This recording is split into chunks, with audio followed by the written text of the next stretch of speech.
बघा आमच्या टपीचा थाट. घरात असल्यानंतर बघा कसा कसा तो राहतो.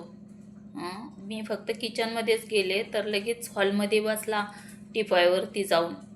असा तर आमचा टफी खूप रगीलपणा करतो, तो ऐकतच नाही कसाच. ही पहा आमची जुली, टफी आणि लकी. तिन्ही जर एकत्र आली ना खूप मस्ती करतात, अजिबात ऐकत नाही कुणाचेच. फक्त तिघजणी एकत्र आली पाहिजे. आणि ही टफी ना सगळ्यात जास्त आगाव. पाहतात जुलीपाशी ते व्हॅसलिनची बाटली पडलेली, त्याचं फक्त डोक्यात तेच.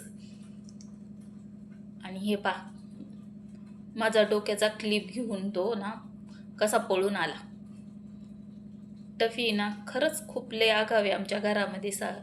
तिन्हीपैकी ना आमचा टफी जास्त आगाव आहे.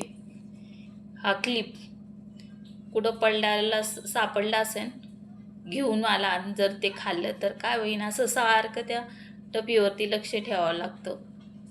काही त्याला सापडून तो घेऊन नुसता पळत सुटतो. आणि ही जुली आमची. जुली एकदम शांत आहे आणि हा टपी ना मुद्दामून तिची खोड काढतो आणि तिला भांडणं करायला लावतो. आणि आता पहा ती व्हॅसलिनची बाटली त्याला सापडली आणि गेला पळत पळत तो सोप्यावरती घेऊन. पहा आता त्या बाटलीचं काय करायचं याला. आणि त्यातनं लकी त्याला वाटतं माझ्या संग लपाछपीच खेळायला पाहिजे.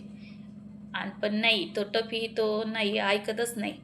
आणि लकी फक्त त्याच्याकडं पाहत असतं. त्याला वाटतं फक्त माझ्या संग खेळायचं असतं.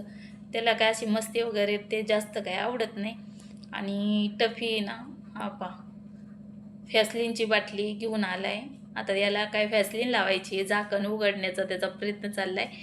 पण तरी पण काय करणार, आता आपल्या घरात आहे म्हणून त्यांच्यावर लक्ष ठेवावंच लागतं ना.